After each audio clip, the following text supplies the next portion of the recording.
Mr. Vasudev? Yeah, you are audible. And Yeah. you would like to, because I would be switching my thing off and sharing my I start sharing my screen. Yeah, we'll inform you after the introduction and all that. Okay. We'll switch off our screen and. So I can remain like this? Yeah, sure. Without.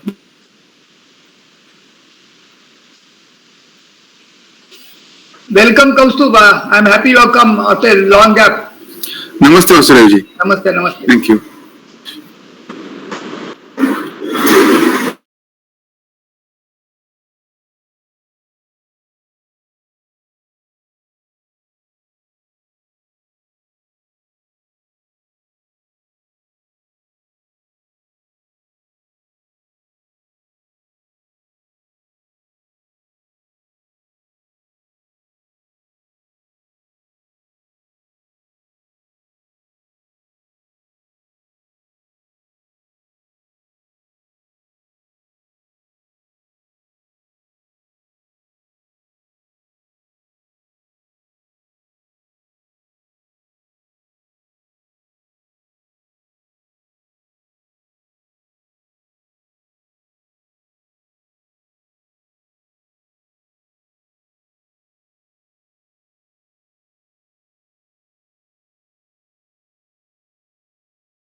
Namaste to everybody.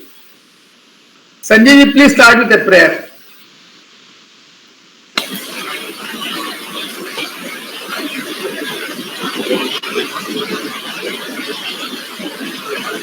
You are mute, Sanjay. Yeah. Am I audible? Yeah. Namaste.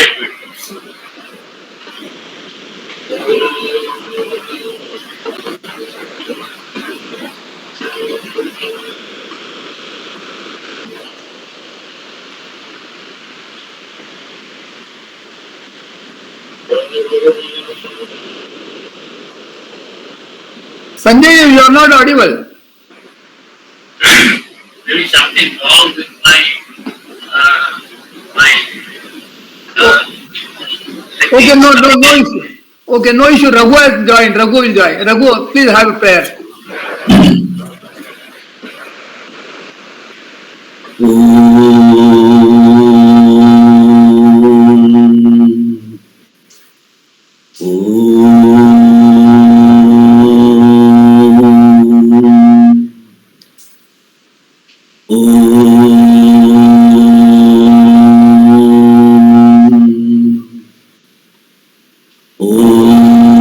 सहनावतु सहनौ भुनक्तु सह वीर्यं करवावहै तेजस्विनावधीतमस्तु मा विद्विषावहै ॐ शान्तिः. Good morning, everybody. Namaste and welcome to all of you. Before I introduce today's podcaster Shirishji, I will request Madan Kumar to tell the newcomers about our Vasudha project so that they will understand what exactly we are doing. Afterwards, I will introduce Shirishji. Over to Madan Kumar. Thank you, Vasudevji. Vivekananda Kendra Nardak, everybody would have been aware that it has a thought perspective of Eknathji's, which intends to spread the message of sustainable living using appropriate technology, benefiting the humanity as such. In this perspective, we have been working over decades, and we have been trying to reach all the people this concept. We have done a commendable work in terms of implementation of biogas plants, water conservation efforts which we have taken over a period, and we have 9 verticals which are housed at Green Rameswaram and also been working a great way in terms of reaching people in all walks of life. In this, building on this, the last year we have started a digital exhibition on sustainable living. It is rightly called as Vasudha, the Mother Earth. So this perspective basically houses the audio-video concept on the sustainable living aspects in multiple verticals, how a person can shape himself to be a change agent for the environment and for the humanity at large. So this digital exhibition has been supported by BrahMos and other stakeholders who have been involved in the project is the working group themselves, where in which they've been constantly a source of inspiration to shape in terms of giving a feedback and structuring the whole input as such. So this exhibition houses merely an introduction about the concept, and there is a practitioner's wisdom. There is a separate video component which goes on. It gives a very insight about how the practitioners use this concept, not only talk about it, but leave the concept in terms of simple living and having thinking globally, how they have been doing it in different verticals or different pursuits in terms of farming, in terms of education, in terms of health. These are the perspectives, the practitioners, how do they leave this concept? And the second thing is about our own blending with the cultural values of our own thing. So we have brought out the stories which discovers the innate element of sustainability in our culture and links it to the people as such. So we have a stories episode guided by our Sri N. Krishnamurthy, who is a senior life worker of Vivekananda Kendra. The third concept is about our own institutional projects which Vivekananda Kendra and Narada over the period has done it. And the fourth, which is called as Gramodaya Park. In this Gramodaya Park, we have been housing facets of sustainable living in terms of different verticals as such, which has been shown in that. And last but not the least, the fourth one which we have is basically the perspectives which we would like to house on the sustainable living, where which people get enriched by the concept of it. So one is practitioner, another is stories of Vedanta, then third is of the Gramodaya Park, and the fourth is of the perspective. Besides this, in this perspective verticals, we see that on each and every concept, on food, on health, how people can change themselves in terms of shifting their own lifestyle or way of life towards a better life. So we see a spirituality being manifested in terms of quality of life, in terms of living a better life. In perspective of Swami Vivekananda, a cobbler, a better cobbler, a sweeper, a better sweeper. We see a life, a better life, a sustainable way of life which benefits the Mother Earth. And this particular working group has been a constant endeavor in which we have been regularly commuting every week to shape this endeavor of this digital exhibition and also the thought of sustainable living. So far, we had a good number of practitioners giving a podcast on these concepts, educating us in the process. They also mutually learn this process of our reflections. So this is all about our working group, which regularly meets on every Sunday between 10 and 11. At times it stretches depending upon the mutual convenience of the people who have been podcasting here. So this is about the introduction. Over to Vasudevji. Thanks, Madan. Today, a few more members are joined. I will request them to just introduce themselves in a short. Shahid Shaukat, Sonali, and some others have joined. Please introduce yourself.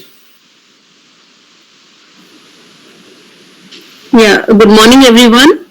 I'm Sonali Valimbe Chitgopkar I'm professor at Manipal School of Architecture and Planning. It's really indeed a great pleasure for me to hear to architect Shirish Beri sir today. Since as a student I have been following his philosophy, and it has really it's made a lot of impact on the way I perceive design today. Thank you, sir, for the inspirations. I still follow your philosophy, and also tell my students to understand design through the way you do. Thank you. Thank you. Then there is one Isha and whosoever newcomers, please introduce yourself without further prompting. Praveen Kumar.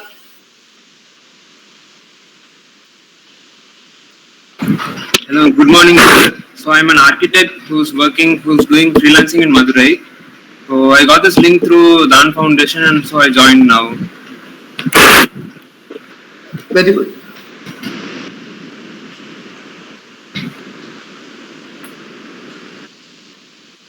Shahid Shaukat, are you listening? Yes, sir. Hello, Yeah, hi. Yeah, very good. Please introduce yourself. So, hi, I am Shai Shaukat. I am an architect from Kashmir, practicing architecture since 23. Recently, had the opportunity to do the fellowship with Shiri sir. Now I am currently working with Oxford Brookes on endangered wooden architecture of Kashmir. So that's it. Thank you. Thank you, Shahid. Gula, yourself, please.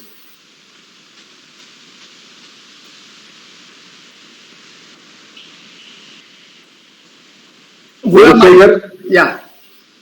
ಗುಣ ಒಂದು ಅರಿವು ಪಡ್ತಿಕ್ಕೀங்கப்பா.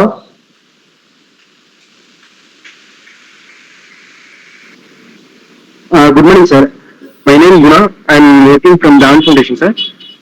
Past 8 years, sir. I'm working for 4 people for housing construction, sir. Thank you. Rahul Rawat is already our core group member. He also is a very, in fact, Rahul also knows Beriji. Rahul has done our work at Kanyakumari. Shiriji, when you come to Kanyakumari, you will love to see Rahul Rawat's work. He's from Pune. He's also our core group member. He's basically from Jnana Prabodhini. Sure. Well, as far as this today's podcaster is concerned, Shiriji is basically graduated in 1974 from the famous institute CEPT, Center for Environmental Planning and Technology, Ahmedabad. His works in this field actually are, he has designed number of campuses for national and regional level institutions for research, rehabilitation, healthcare and education, along with various other types of buildings. They have been widely published in over 150 publications in India and abroad. His works have also won him a number of national as well as international recognitions, such as J.K. Great Masters Award, awarded to one senior architect from 12 countries once in 3 years. He was also awarded Baburam Hatre Gold Medal, the highest award for a professional architect in India by the Indian Institute of Architects. The highly coveted Arcasia Gold Medal twice for the best designed building in Asia was also awarded to him. He has been invited many times to make presentations as well as jury during the national and international events. He has also written a couple of books on his works, and 2 films on his life and work have been received very well all over the world. He has started his own CSR. He doesn't call corporate social responsibility. He very rightly calls it as a conscientious social responsibility activities under the name Humane Equity and Dignity Fund. And he works in the field of tree plantation, construction of toilets for the poor, community spaces, activities to enhance education, health, help during natural calamities, pandemics and so on. His works in this field actually tend to reflect his values in life and addresses his life concerns. In fact, our friend Dilip Kulkarni had been to his house in Kolhapur a couple of months back. And then Dilip Kulkarni telephoned me and he says he met Shri Beriji at Kolhapur, and he is also on the similar lines on what we are discussing and talking for years together. He gave me his phone number and immediately I contacted Shiriji and he immediately agreed for the podcast. Today he is going to talk on true sustainability is an attitude, a way of life. Over to Shiriji Beri.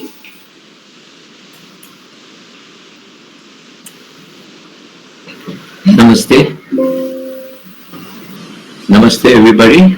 And it's a pleasure to be here and also to hear about the various activities being carried out by Vivekananda Kendra, NARDEP.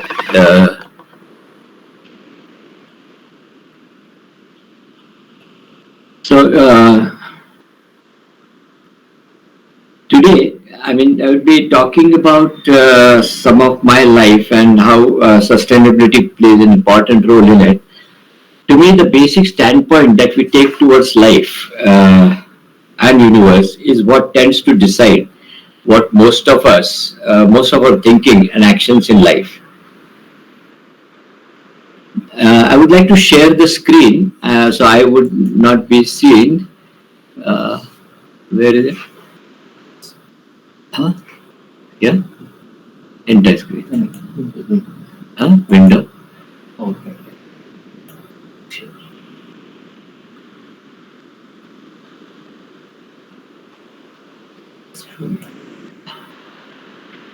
Yeah, so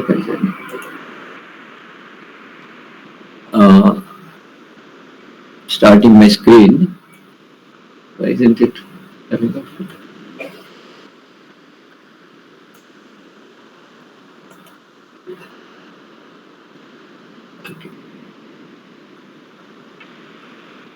Can you see the screen? Hello? Yeah, we can see it. Yes, sir. Okay.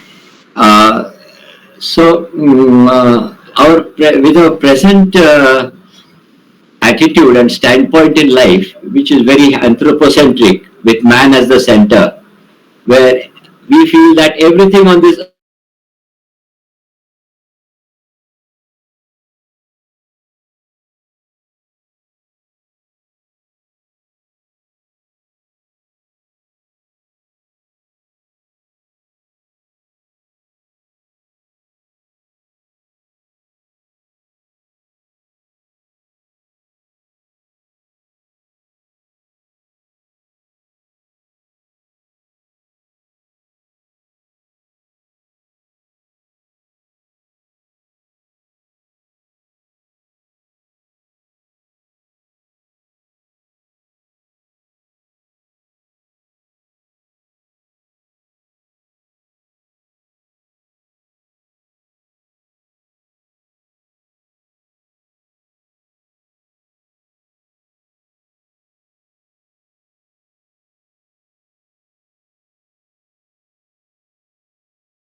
the exploitation of nature, pollution, social injustice, where I talked about this 13th floor car parking and that guy sleeping on the road, and violence. So, now this is a pause slide, so it will be blank, don't worry. So during my wanderings and search in life, my understandings have nurtured a universe-centric standpoint in me, where I feel myself as an integral, indivisible, minuscule part of this wonderful fullness and oneness of life. Similar to this beautiful Shanti in the Ishavasya Upanishad. Om Purnamada Purnamidam Purnat Purnamudachyate Purnasya Purnamadaya Purnameva Vashishyate. Om Shanti Shanti Shanti. So, with this attitude, one experiences a spontaneous restraint and simplicity arising out of contentment that springs out of this feeling of oneness and wholeness in life, or fullness of and oneness with life. This also brings about that lovely empathy and compassion for all. This to me is true sustainability. Thus today, I shall take you quickly on my life journey that has evolved out of my feeling of oneness and everything around me. Actually, just after my graduation, my father called me to his room and he said, take this money, and I kept this money, and you can go abroad to Harvard or MIT where we had a recognition, CEPT had recognition, and he said you can go abroad and do your masters, because my brother had just come back from the US after his masters in structures. But then I said, let me think about it. And when I thought about it, I decided not to go for two reasons. One is I thought that this degree, master's degree there, would keep me away from my connection or my closeness to nature, my solitary life and my simple life. I mean, these are the three things which I strived for, or which I wanted to do, is to live a simple, solitary, sustainable life amidst nature.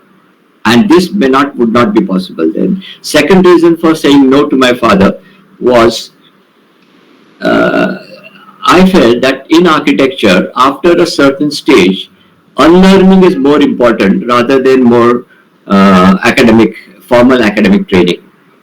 So I told him that I will not go abroad, but you give me the money. He said, what are you going to do with the money? So with that money, I decided to build a small cottage at the edge of the mountains on the Sahyadri, at the edge of the Sahyadris, and started living there. And where I could spend, as an architect, it's possible for me to spend a lot of time like this in solitude and in creative working and amidst nature. So this is the area that I chose. Can you see the slide? Hello? No, change the slide, sir. You can't see? It's not moving, sir. No, this. No. We are remaining to the second slide itself. Second slide? Yeah. Yeah. No, I have shown almost 14 slides, 15 slides. Oh, we are in the second slide only, sir. Oh, so sorry. I mean, what is happening? There is another option, sir, if you would prefer. You can Yes. send the thing to our Vasudevji's mail or working group. Immediately we can show it from here also, sir, if you wish. Okay, I'll see if I can do that. Sir, if I may suggest, we can see your screen and your mouse cursor moving.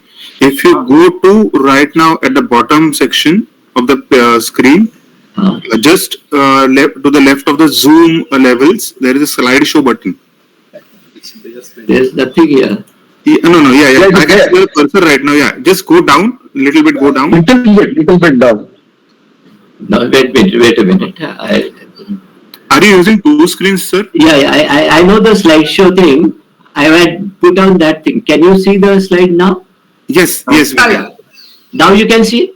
Yeah. No, we can see your presentation, sir, and slide number 11 is right now in front of us with the mail. Acha, before that you didn't see anything? No, sir. Oh, no. Okay, then I'll continue like this. What I had done a full screen here, so it was not showing. Sir, maybe I think there are two screens that are in front of you, and it's not duplicating the screen. We are seeing something else, you are seeing something else. Uh-huh. Two screens are there, Dilip? No, they can see this slide now. What happened was when we started full screen, it did that. Maybe if you try and click on the share button at the red share button at the top. Yeah, that we did.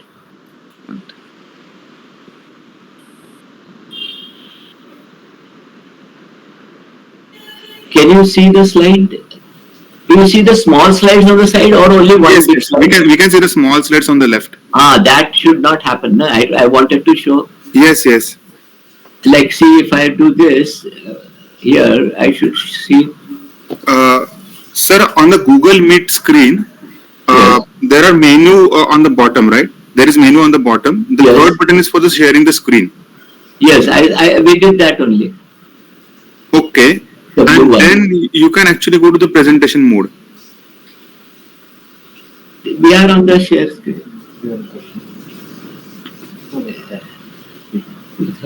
Is it? Can you see the slide? No, sir. I think in the share screen, you have to go for share the desktop or share the screen, not the particular program. Oh, sorry. You have to share entire screen. Because Yes. normally we You click on entire screen, you will see a bracket to that, the whole entire screen, and then you share it. I was seeing the entire screen here, but I thought you were seeing all the slides. No. So perhaps you can switch off your camera. Can you see Yes, now we can. Yes, sir. Now we can see, sir. full screen? Yes, sir. Yes, sir. Full screen. Yep. Okay, then I just go back again just for a quick this thing. I was talking about this excessive greed and excessive overconsumption, exploitation of nature, pollution, inequity in the society, violence, all that we talked. Then we talked about that during my wanderings, my understandings have nurtured a universe-centric standpoint in me, which you heard. I recited the Ishavasya Upanishad Shanti. Yes. Can you see this? Yes, sir. Okay, that's good. And then I talked about that how a spontaneous restraint and simplicity happens, or contentment happens because of this feeling of oneness and fullness with life. And then I talked about my father sort of giving me the money to go abroad and do my masters, and I refused that, and instead of that I chose this site on the Western Ghats at the top of the mountains and built a small cottage there. So this was my house. Can you see? Yeah. So now it's clear, no? So full screen. So this was the cottage that I built from the 15,000 rupees that I received from my father, because that was the airfare that time in 1973, and I built this in 74. So sustainability, and this was the place below for my living and dining, and sometimes we slept here also. And so sustainability has been a way of life for me since my early years, much before it became a overused fad word. Since then, I've always lived and worked at my various simple, inexpensive, sustainable retreats amidst the silent energy of nature, away from the greedy, non-sustainable rat race in the society. So this was in the rainy season. I never had a bath in my bathroom also. I used to go and sit under the waterfalls. I shared the space in my house with the monitor lizard, with the chameleon, and with the panther, because the panther used to sometimes come and have his shikar, eat his shikar in that lower portion of my house, which we just saw. Just tell me if you're not seeing it. Any slides? Huh? It's, Oh, sir, we are seeing the slides. We can see you're the seeing me bottom also? and Are you exactly. seeing me also? Yes, sir. Yes, Uh-huh. yes. Okay, okay. Because I don't see it here. So, since then I've lived like this. Actually, even we tried. I got 5 acres of space in Konkan, where we tried on an experiment in creating a sustainable, balanced ecosystem through the efficient recycling of the prevalent biochemical resources and energies on the land. This was the our house in Konkan, 5 acres of land. There is beautiful tall mango trees below which we built a house. This was our living cum dining space where the trees have become a part of the family now. I even experimented in living with two pair pieces of cloth on the farm, and unstitched, no stitching, no shirt or pant, just two pieces, one to cover the top portion of the body and one to cover below the waist. This was very versatile because I could, when it was sunny, I could use it I could shade my protect myself like this. I could collect lime and fruits from the garden, or I could spread the sheet below and sit on it also. We also experimented with different kinds of food and a different way of eating. We had a small swimming pool which we built in 2,500 rupees. Then we had a stream next to our property. So this is where I could have my bath and be as close to nature as possible. It was very refreshing, very rejuvenating life that we led. These were the various creatures that we shared our space with. Unfortunately, my wife stepped on the Russell's viper once and was bitten, but that's another big long story. Then we also later we moved on to, because of my fascination for the sea, we got a small piece of land on the seashore and built a small house there. Very, very inexpensive and very sustainable. This is the house. And there were these existing casuarina trees and so many other different kinds of trees here. So we built the house in such a way that we could enter the house in the portal of these casuarina trees, like this. These are the trees I've seen from the main entrance door of the house. So whenever I came, I would sort of touch both the trees with both my hands, say hello to them. And whenever I left the house, I would say bye-bye to them. This was the tree I've seen from inside the house. And this is the space, we shared the space with this white-breasted sea eagle, fishing eagle. We could see the dolphins frolicking in the sea, and sometimes we had this fantastic phenomenon of phosphorescence, which was visible in the sea. Today, now, and where Mr. Dilip Kulkarni had also come for a short while, we live in this house on the side of the lake, Andur Lake. That's the house. And here also, it's been very beautiful. That's the upper portion, my studio, the bathroom, and the space is shared with all these. The monitor lizard is still there. Comes inside the house sometimes. So the only big energy intensive house that we lived in for a few years was the city house that we inherited from my parents. But it was still better than constructing a new one. But after living there for a few years, we decided to move out for a number of reasons. We decided to move out firstly because that area was getting more and more congested, polluted. So we wanted to move on towards the outskirts of the city. Secondly, the house was too big, very energy intensive and not very eco-friendly. And thirdly, I felt that if I sell that house, because that house was in the prime area in the city, if I sell that house, and I sold it to my brother and nephew, I thought that the money that I would get from the sale can be used in a better way for better causes through my Humane Equity and Dignity Fund.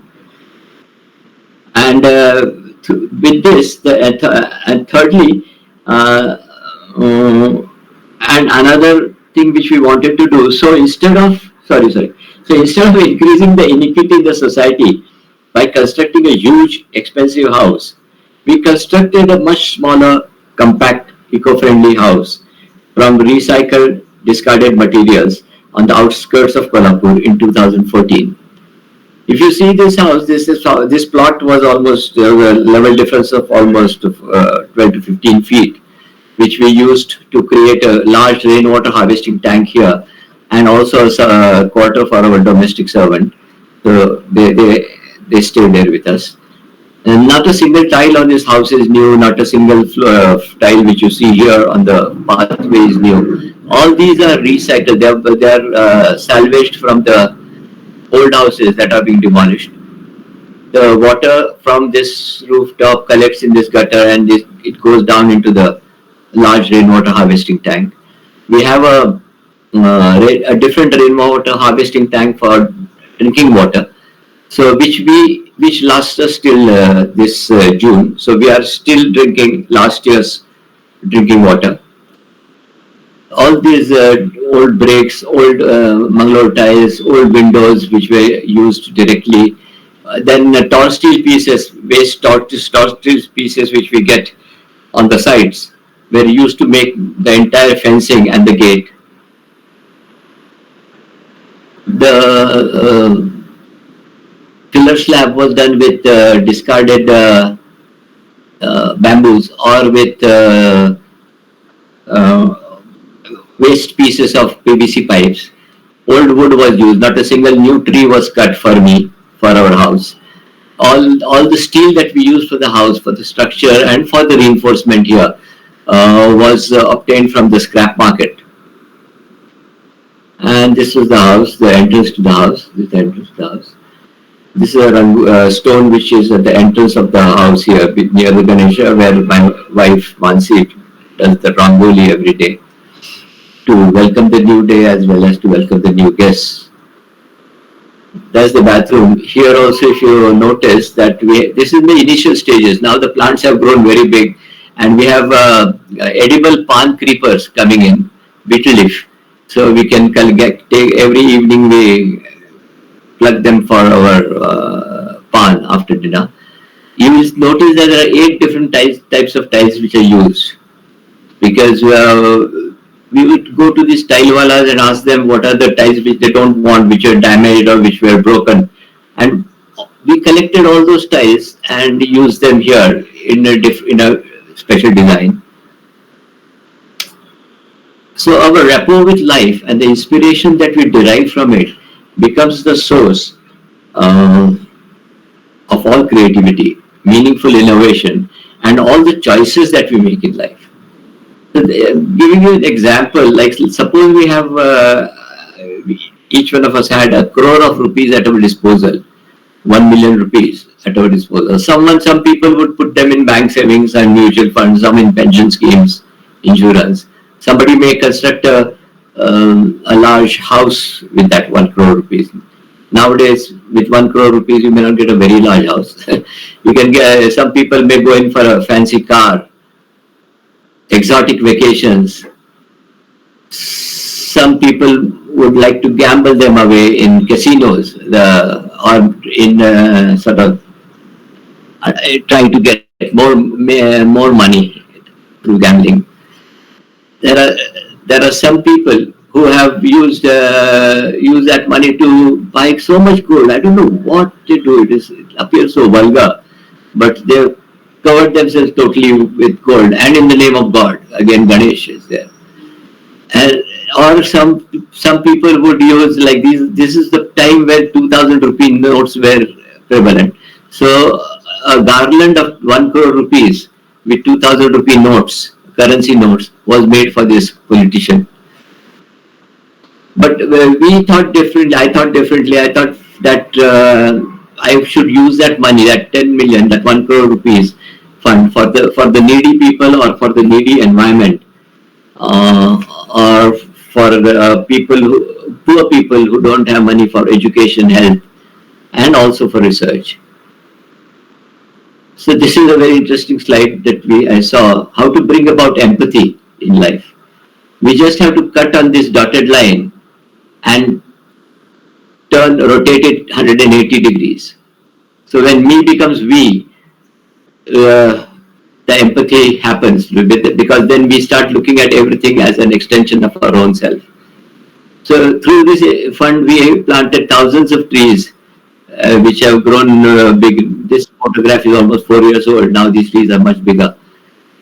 We would help people in their floods and during COVID and during the floods or earthquakes.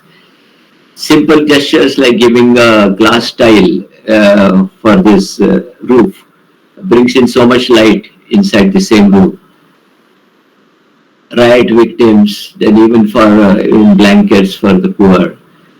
Then this is a photograph of the Kolhapur Civil Hospital, the government hospital, where the patients' relatives and friends had no other place but to wait outside like this on the top of an underground water tank. This is a big underground water tank. So they're sitting out here in the sun, in the rain. Look at them lying down here. It is below human dignity to have something like this. So we felt very bad. So I designed and we constructed this shelter. We call it Nivara for them. And immediately after, 1 hour after the inauguration, the whole place was full of these relatives everywhere. They sleep on the floor in the night. We made a poem for them, put a Ganesha here, and we have plugged recharging points for the mobile, a wash tub for to wash their hands. Similarly, in a nearby school, there were no toilets for the girls. The boys' toilets were so bad. So out of that compassion that comes out, because I don't consider that I'm doing something for them, but I feel that they are part of me. These people, the girls there, the lady teachers there. So I feel bad, and then so we designed and constructed these toilets for them. These are the toilets that are being constructed in the slums, individual toilets in the slums, slum areas. There is a neglected open space in the city which was used for antisocial things below the water tank and all that, which we converted into a more, interactive public space for children as well as the seniors. Recently, about 77 families from a very derelict slum were rehabilitated in this building through this PM Awas Yojana, Pradhan Mantri Awas Yojana. So somebody else worked on those housing, but I decided to give these people a community hall. So we designed and constructed this community hall for the rehabilitated slum dwellers, which also has an amphitheater here. And this hall also becomes a stage. And the slum dwellers were so happy that even before the inauguration, they started using it. So, this is what brings happiness to me, where this is an attempt to take the sustainability thinking beyond architecture to the nature and to society, and to the social sustainability. I think that is also very important. So, as you see, my sustainability journey started with myself, my family, and with my houses. It was born from my basic attitude to life, with me as its integral, indivisible, minuscule constituent. But on the architectural projects, these are some of my guiding principles for sustainable design. I feel it's very important to have that respect, empathy, and caring concern for all for all living and non-living resources and spaces. So that is why when I was asked to design a laboratory for the conservation of endangered species by the government of India in Hyderabad, I saw these beautiful rocks on the side. I fell in love with them, but they were at the edge of the site. So we gave the farmers. We took the undulating land from the farmers and gave the farmers a better piece of land here. So they were happy, and I was happy because I could build a building that became a tribute to this million-year-old natural heritage. Soon, the courtyard inside was being used very beautifully by the people here.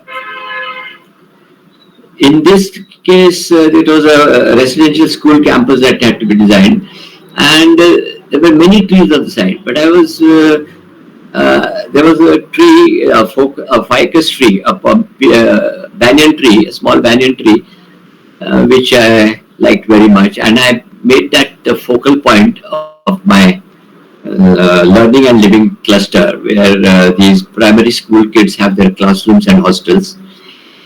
When I went there to talk to the teachers as to how they feel about there and how the students talk to the students, the teachers told me that the students are very happy here and all that. But one thing which she told me struck a chord in me. She said that these kids, fourth standard kids or so, they were asked to write an essay on my best friend. And most of the kids wrote an essay on this tree as their best friend. Now look what architecture can do, what space can do. Now these kids, when they grow up, they will hesitate to cut a tree because of the rapport and the relationship that they have established with this tree in their formative years. This is also part of sustainability, and how to create that awareness, create that respect, create that reverence for nature. There is another site in Nagpur where it was a 12-acre farm, and the owner wanted me to build a house for him there. There also, they wanted me to build somewhere else, but when I saw this banyan tree, I again fell in love with it. I sat under it and took the tree's permission to build around it. And now that tree has become a part of the family here, and it has had tremendous impact of soothing and healing impact on the residents. This was what we talked about by Devgarh Beach House, where these two trees also became a part of the spatio-temporal, space making. This is our toilet at the lake house, where the trees, the plants, the sunlight, the moonlight, the rain, everything is allowed inside. The second thing, the most important thing, towards sustainability is to reduce consumption and consumerism by leading a very simple lifestyle. Look at this living room now. It is totally air conditioned. It is hardly any windows. During the day also, the artificial lights and air conditioning is on. Tremendous amount of carving and very expensive, very expensive, and this thing. Now, compare this to my living room at the lake house now. So if you come to the lake house, and if you're sitting here and I'm sitting here, I would be in the living room with you. If I feel hungry, I would just turn around, put myself at the dining table and eat something. After food, I can just lie down here and have my siesta. So things can be very simple. We complicate life so much. Look at this bedroom. What carbon footprint it would have had. See the carpet, the paneling, the false ceiling, so many lights, so much glass. And this is our bedroom at the lake house. Beautiful view of the lake, beautiful natural breeze coming in.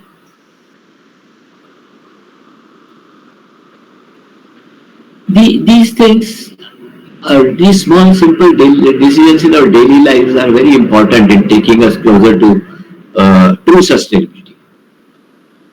Our lifestyle. This was at our beach house at Devgarh, where we are talking about right now minimizing the simplicity, but actually this should come in the embodied energy section. But where that same space is being used as a living room, we bring the cushions together, this becomes a dining space. We have some guests in the night, the table is taken out, kept here, the bolsters are removed, the cushions are joined, and it becomes a bedroom in the night. So this reduces the embodied energy, because instead of making three different rooms, living room, dining room, and bedroom, the same space can be multifunctional. This is what is seen in most houses, most middle class houses also. I counted the tubes. This is one toilet, more than 50 cosmetic tubes, and consumerism, the way it is happening. Some are half used, some are yet to be opened, some are opened, And this is our wash basin, where actually this powder also is not there all the time, only in summer. And I don't think it made much of a difference to the skin, the quality of skin of the users in both the places. Office, now this is how I have worked for the past many years. Millions and millions of square feet of buildings have been designed by sitting like this. This was at my beach house, where I could see the sunset and the sea from here, the rocks and the sea from here. As an architect, it's possible for us to do so. I would do my basic designing and things here, then go back to the city where the staff would be there, where my associates would be there, and share the designs with them, and they would further work on the drawings and all that. So even when I'm sitting here, there are about 20, 30, 40 people working on my designs in the city in a different way after my basic work is done, basic designing is done. The other, which we talked about, minimize embodied energy by minimizing the built-up area by efficient planning circulation is the first thing. Secondly, by using old discarded recycled materials, like our house in Kolhapur, you'll see the flooring is made from pieces of floor tiles. Some are big, some are very small. So whatever pieces we got from the scrapyard, tile wala scrapyard, we used. Even the false ceiling here is made from packaging wood. The furniture is from bamboo. This is what we saw earlier. In this house, the house with the banyan tree also, what we have done is we haven't used a single stone from outside the site. Whatever we got during the excavation, we have used here for making the house. So the embodied energy of the house, which is spent in transportation, packaging, and this and that, is saved. That's why I hardly use any imported materials in my buildings, because the embodied energy of any imported material is very high. Even in this complex, this is a Zapurza, this is a Museum of Art and Culture near Pune. And here also, all these stones we got these stones from the site itself. We have not imported a single stone from outside. This is the Hyderabad project with those big rocks. Here also, during the excavation, we got these boulders which were broken into small pieces and which were used to construct the walls. They were used not only to construct the walls, but also to make gravel for the road and to construct the compound wall and all that. So this is another thing, another way in which we can reduce the embodied energy is if we use local materials. Like this material is available within a few kilometers of this site. So laterite. This is our beach house. This is another house in Ratnagiri which I've done. So and try to use local materials as much as possible.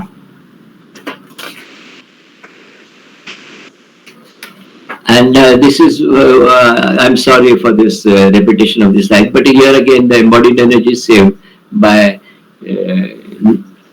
having a multiple use of the same space. Fourth thing is, I think, minimize the end use energy.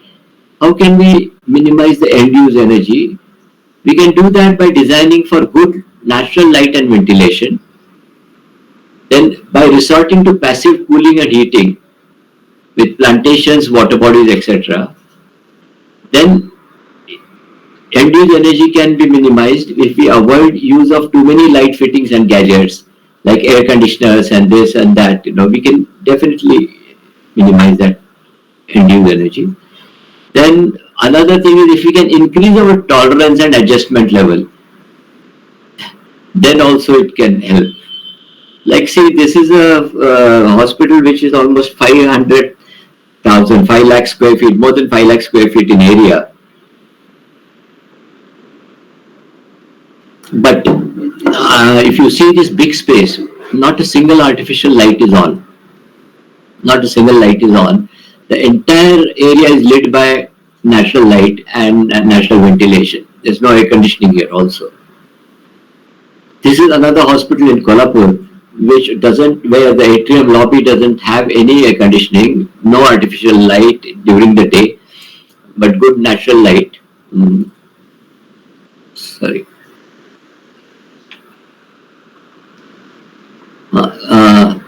This is the courtyard of a medical college building, which is also skylit and natural ventilation, no artificial lights on. This is another institute for agricultural sciences. Another house with a courtyard. A maxillofacial hospital here. Then this is our, we have no walls here for the house, our lake house. This is our living room, and that's the view which we get. So if we can tolerate a few insects sometimes, they're not really a problem. Or if we can tolerate some rain coming on this edge only in this much more area, then if you increase our tolerance, we could even have houses like this in India.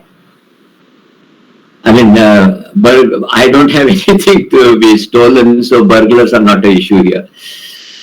Or if we make use of the existing plantation or do the right plantation in the right places near and around the building, we can change the microclimate considerably and make it more and more comfortable. Like this creeper, I mean, this is called a curtain creeper, but it acts as a curtain. It does screen and shade the house from the sun. This is campus for management development in Mysore, where we've used the natural stones available there, and we've created a pergola. So instead of walking in a RCC slab passage, people, students, faculty, they walk under this beautiful canopy. Again, we're talking about this tolerance and adjustment. Like this is our house in Kolhapur, and this is our bed. In the rainy season and in winter, we sleep inside here. Later on, we started sleeping here also in the summer. And now in summer, when the temperatures go to about 40 degrees here in Kolhapur, we sleep on the terrace with this mosquito net. And it is very comfortable. And mornings are about 21 degrees, 22 degrees centigrade. It is not that I can't afford an air conditioner. I can afford to air condition the full house if I want. But it's a matter of choice. It's voluntary simplicity which is not forced. But you arrive at this voluntary simplicity when you come closer to the true essence of life, to the true meaning of life.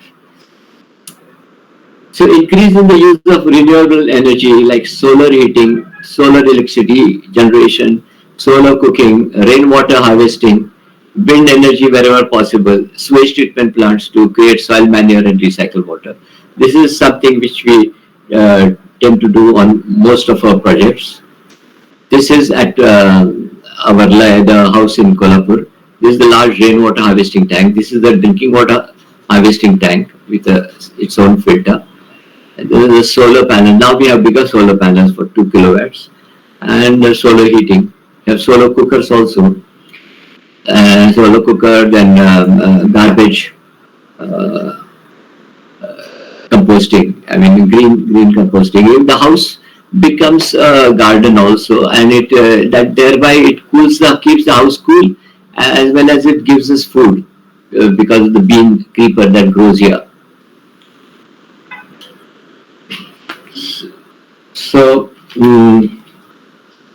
today, sustainability, unfortunately, today sustainability has become such an overused, misused, bad word that it is looked upon as an add-on feature instead of an intrinsic one.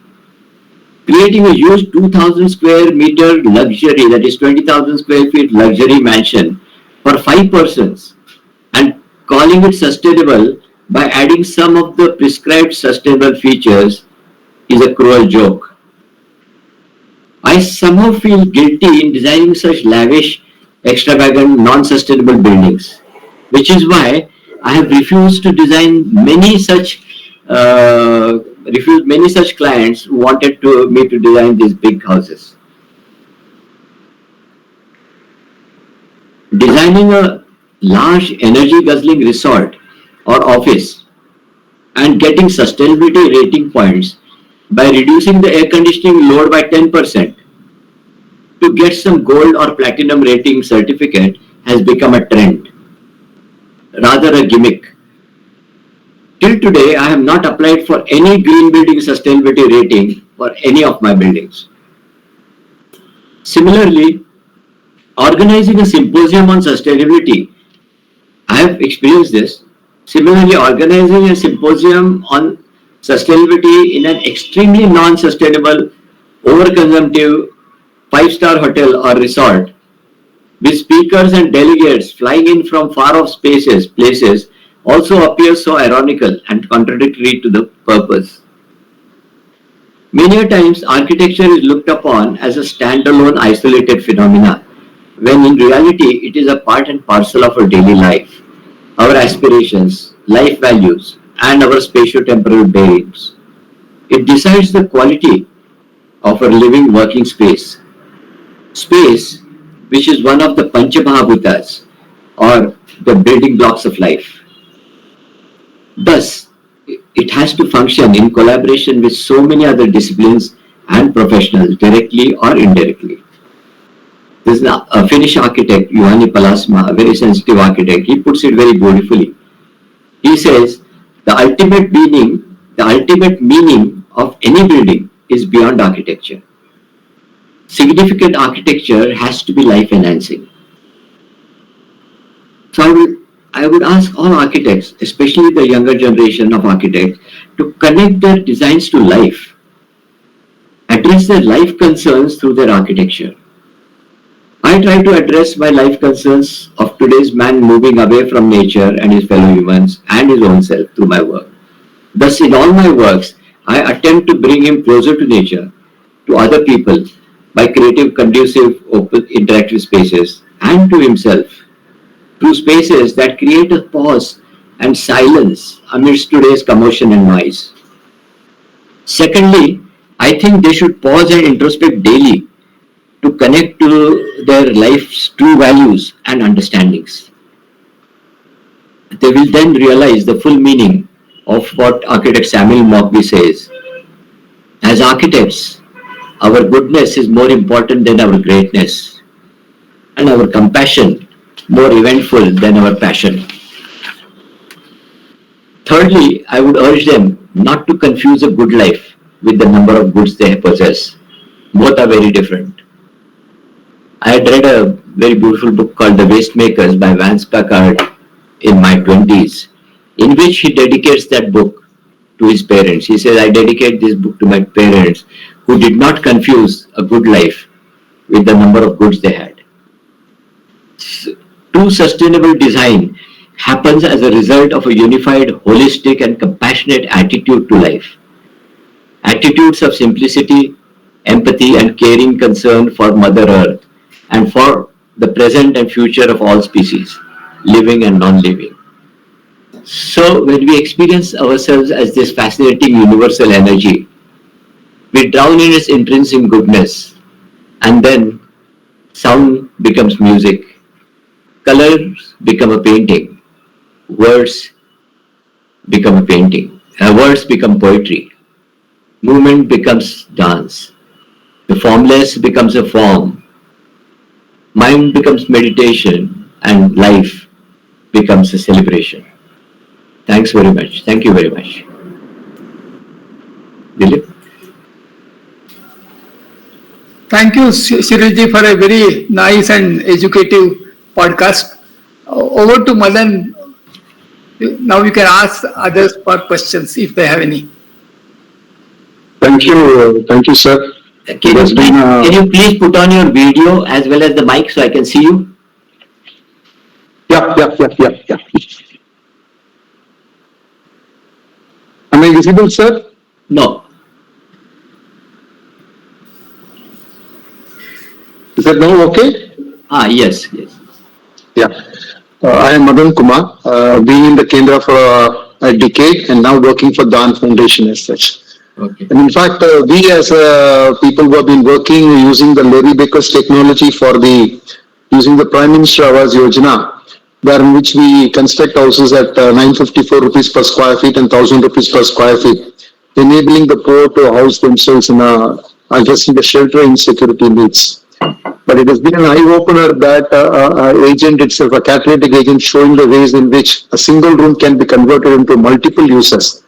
And the way of life, the perspective in which the principles have been rooted as really shaping the whole thing.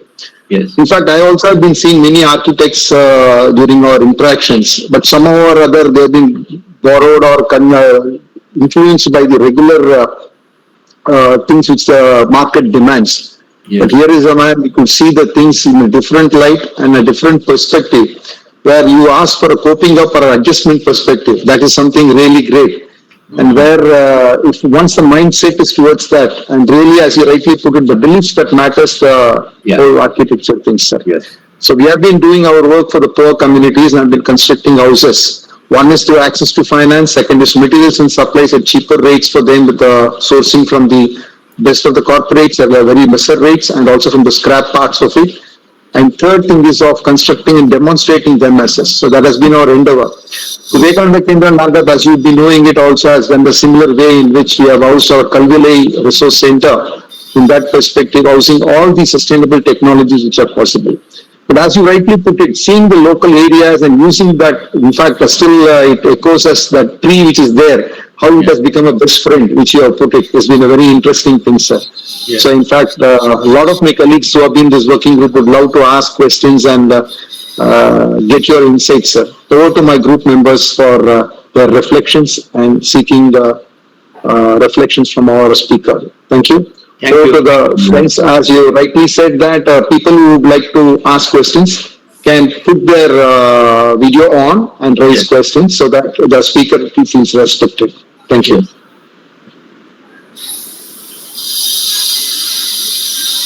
Yes.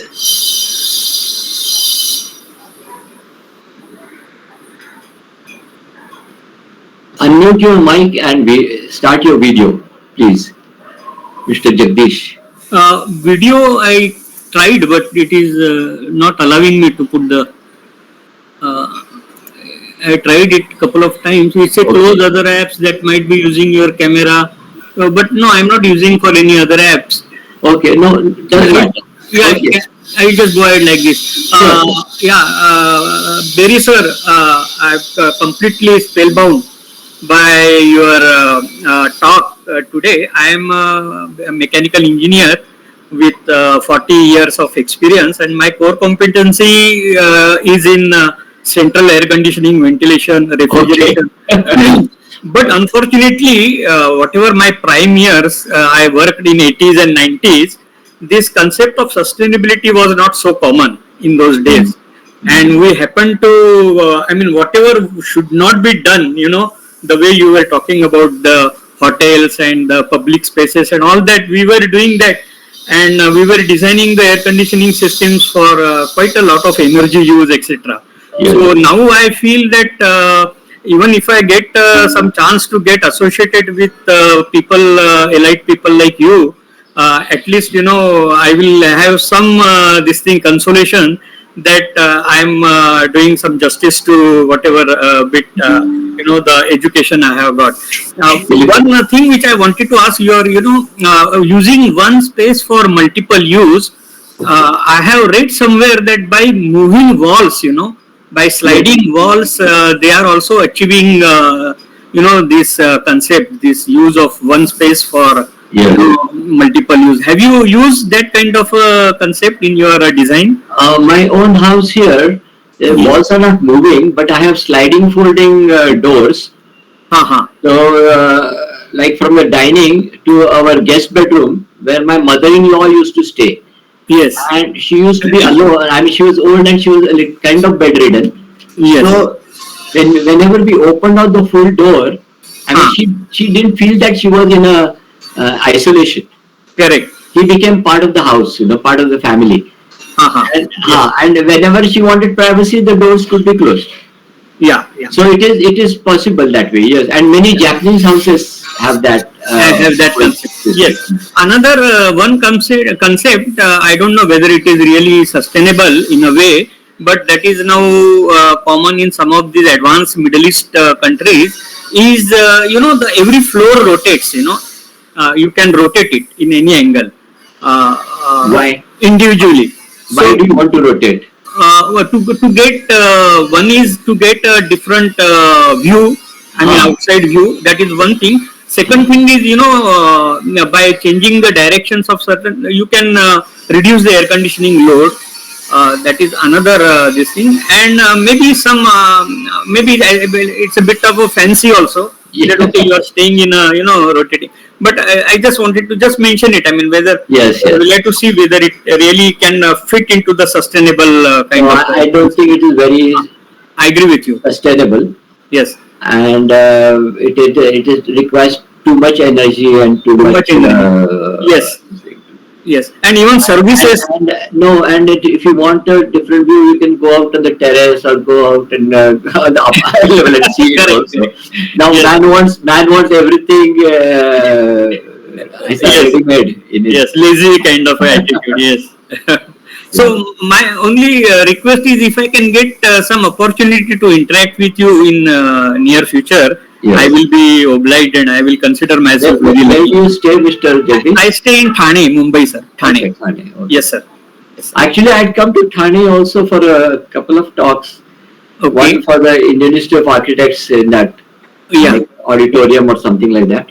Okay. And before that, I have a friend there who conducts these Ved talks, Anand Nadkarni. Okay. He is a psychiatrist, no? Yeah. He's a very famous psychiatrist. So Anand Nadkarni had interviewed me in that big gathering which they have for parents and teachers. Okay. Ved. It's called Ved. Yes. So I come for that also. But sometime we'll definitely meet. We can. Yeah. Sure. Get my contact from. Yes, sir. Thank you very much. Okay. Yeah. Pranam. Sanjay ji. Namaste. Pranam, sir. Mary ji. Namaste, Sanjay ji. Namaste. I'm really, overwhelmed looking at and hearing your meticulous presentation. My name is Professor Sanjay Banerjee. Yes. And I have been working with Amrita School of Business here in Coimbatore, and the western part of Coimbatore in a village called Itimadai. Okay. And this is the youngest university, deemed university, given the status in 2003. But it started with an engineering college here in Wilderness in 1994. And I have been here from 1996. And very recently, in Coimbatore itself, in another campus, we have started a school of architecture. So my request to you, sir, is that it will be a wonderful opportunity for our school of architecture students to listen to you in a very practical way. And I think the most sustainable way is to do it online, like this one is happening. So I will talk to the people here. What is the name of the college? Because I have come to Coimbatore. I have lectured in a college, a couple of colleges, and also for a zonal NASA where many colleges were present. So which is this college? This is Amrita University. Amrita Vidyapeetham University. Okay. Mata Amritananda Math started this engineering college in 1994 at this place. Currently, we have 9 locations all over the country, and we have 2 medical institutions. The one in Faridabad, inaugurated by Yama in 2022. It's a very huge hospital complex. But first hospital is in Kochi. We have got 2 campuses in Kerala, one in Tamil Nadu, Coimbatore, 2 in Karnataka, Bangalore and Mysuru, 1 in Delhi, and Tamil Nadu we have got more campuses. There is that one in Nagercoil and other places also. So now we are lost. But sure, we can work out some interaction with your students. I would like to share something with them. Yeah. So and maybe if you could also connect the other colleges together, then it's better that more students can be involved. Yeah, so I will try to talk with the people who are in charge here, and we'll try to set up some kind of an online talk like this one that you have currently given, which is more than sufficient and inspiring, everything. And then I will get back to you, and I'll get the contacts from Madan Kumar ji, and I'll give you just a few minutes. Few of the sustainability principles are actually applied here on our campus to such an extent that if a boundary wall is crossing a tree which is there exactly on the boundary, then our boundary wall goes round the tree instead of cutting the tree. And you will find those kinds of things. And most of our buildings have got trees inside the buildings itself. So I was fascinated by that class 4 students telling that the tree is the best friend. And similarly, all our MBA students study in our building where the courtyard has a huge tree. It was up to about 10 feet high when it was replanted there, and it has gone up to about the 4th floor and into the sky now. So we also believe in these concepts, follow those things. Our entire water is recycled and used for our plantations and other things. We have got solars, etc., etc. But at the same time, unfortunately, the number of cars on the campus are increasing. The parking spaces are used. So it's a mixed kind of a result that we have achieved here. But anyway, we are doing a little bit, but much can be done, and I think all of us can, hear a lot about you. In fact, the university has a school of sustainable future. The entire school is devoted to sustainability, and that is at Amritapuri. So we'll see. We'll figure out how best we can connect with all schools and see. But for the time being, at least for the Coimbatore campus alone, I can speak for. We can try to organize a talk by you online because there's no movement here. It's only we are using the internet facilities. Okay. Sure. That we try to do, and I will get in touch with you and request your convenience and see our convenience and figure out how this can be done. Thank you very much for your time. Thank you. Ownership. Thank you.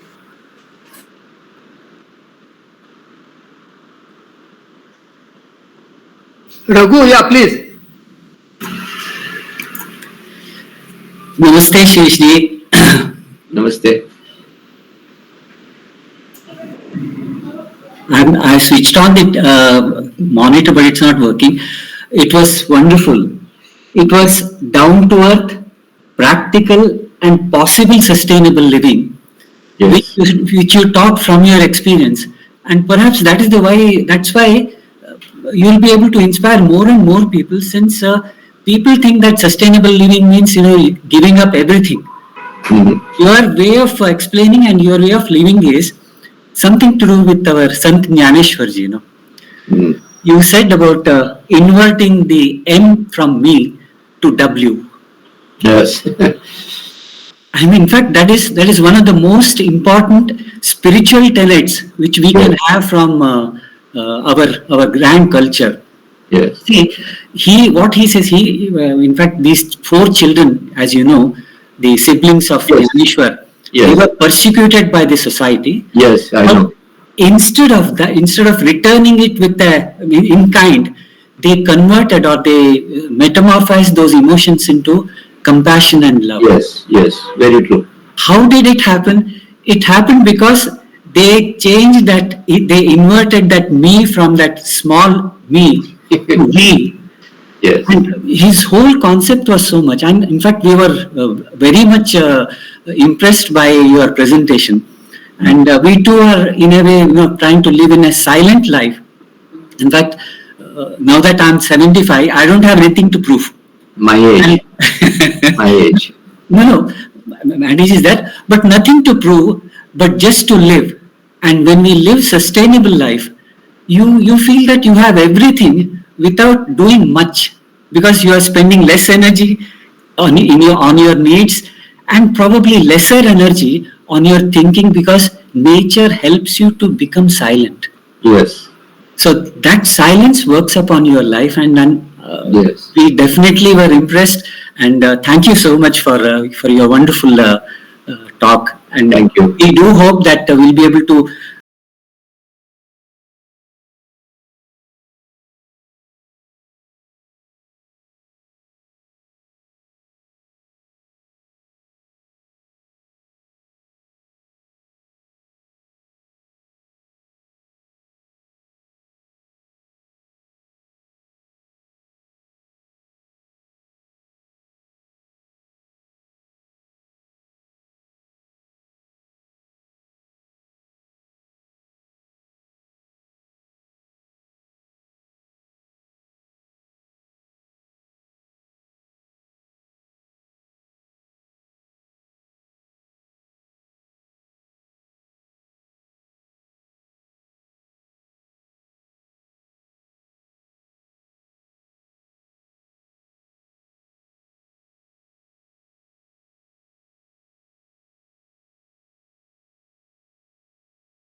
unfortunate enough to choose clients myself. I mean, normally clients choose architects, but I have been fortunate to choose my clients. I mean, I take only those clients with whom I think I can work Well, well done. Yeah, yeah. towards the common goals. Right, right, right. It is Okay, difficult. It is difficult. What you're saying is it is a problem.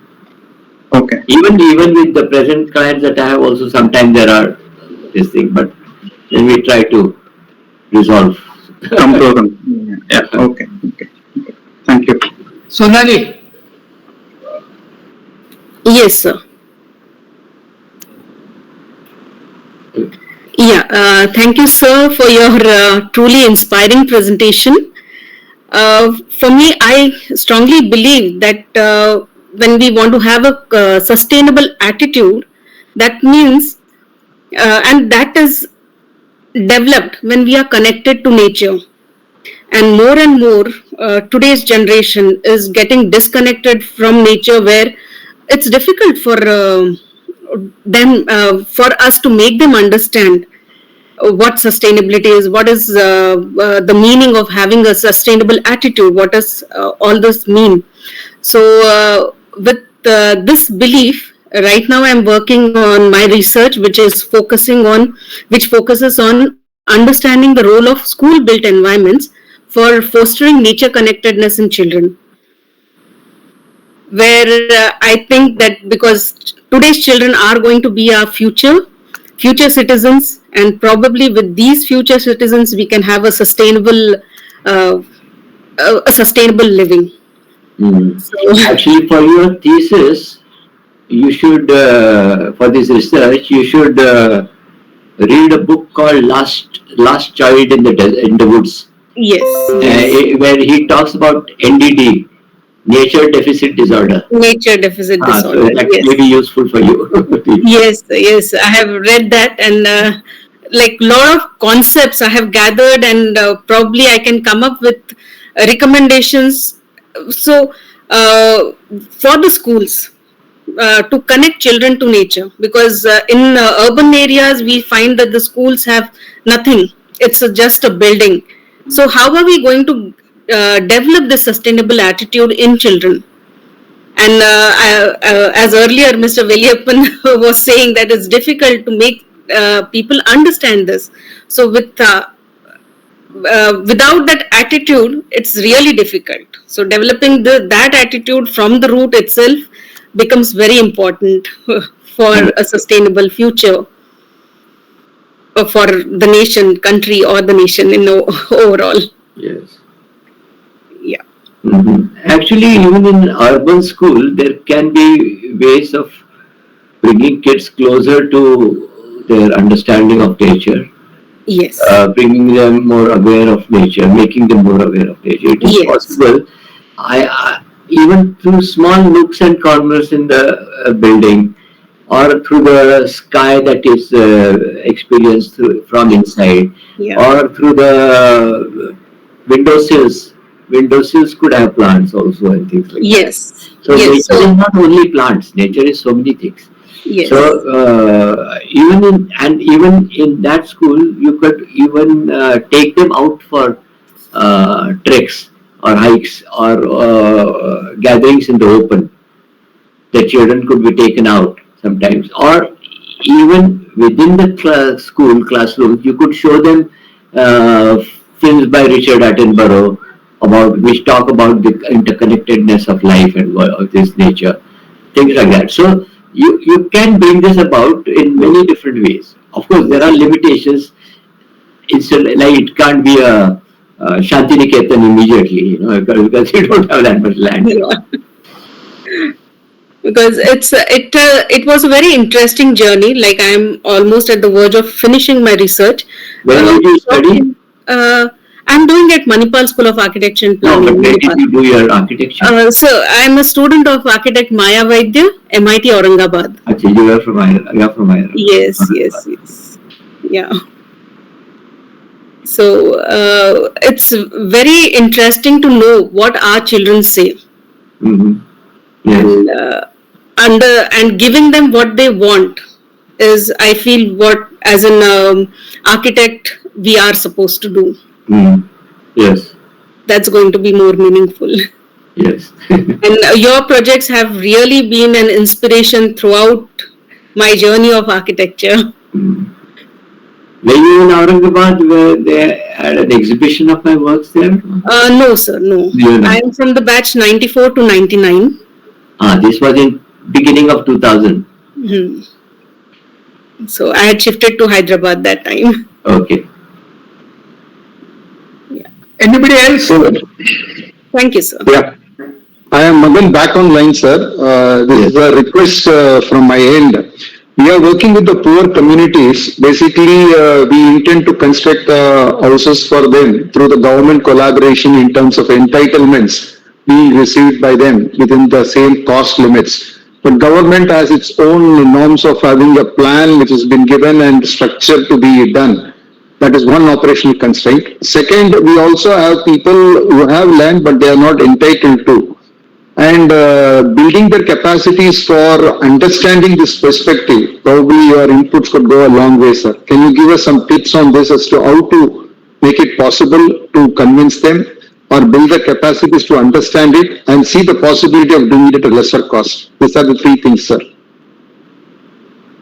Possibilities of doing it lesser cost are there, will be there, can be there. But convincing the government is a different ball game. So, if you know some key persons and whom you could influence or whom you could talk to, it can help. Or other cases, if you can show them something which you feel is a good example of housing for the poor, and if they are convinced, that can help maybe. Recently, our work has been acknowledged by the Switch Asia group of our work at Punjiti, Melur block, where which we could do the work at about 954 rupees per square feet. Using the Larry Becker technology of stub footing and filler slab and rat trap bond. These are the three things which we used as such. But it miles to go, sir, in terms of changing the mindset and also working with poor who see the social status in terms of their own growth. Where is this project? Basically at Madurai, sir, in Tamil Nadu, basically, I work for the Dan Foundation. We work in 14 states actually. Where which we want to know, Odisha government also has come forward for taking up in a bigger way for doing it. But yet we are not in a position to root our perspective in terms of these technologies or making it, contextualizing it to their own community needs. Please send me some more information about it. Sure, sir. Sure, sir. I'll just send a case study which you have done, which was well received. I'll send it, sir. And if we look forward for your guidance, sir. Yeah, please, sir. Please, sir. Anywhere, I'll see. Yes. Thank you, sir. Thank you, sir. Okay.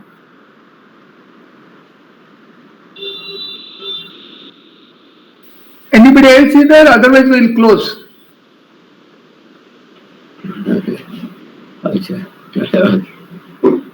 Purna is here. Huh? My daughter in New Zealand was also watching, I guess. Greetings, everyone. Hi, sir. By the way, Mr. Valiappan, Shahid and Isha, who have joined, were one of my fellows during the fellowship. The fellowship is called Introspection and Expressions. And I think Shahid wants to say something. Yes. Okay. Yes, Shahid. Thank you. Hi, sir. It was good to hear you after 6 months, I think. Yes. Yes.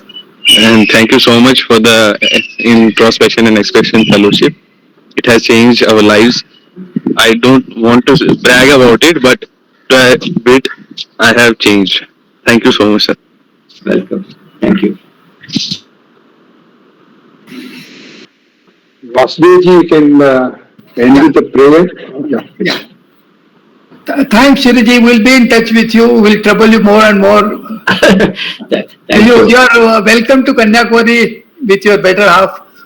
Yes, we'll do that sometime. Yes. Thanks a lot. Yes. Thank you.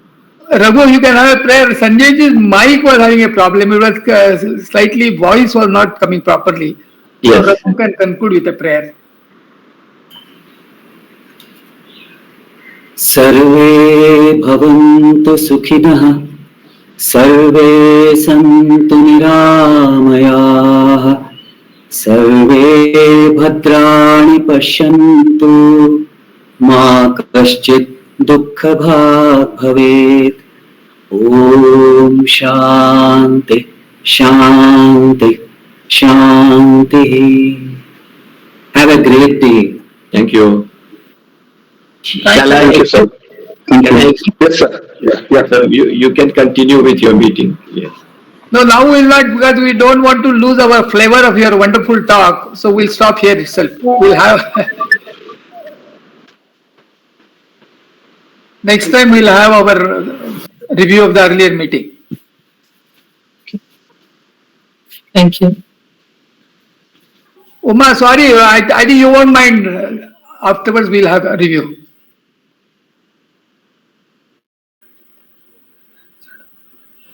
Thank you all.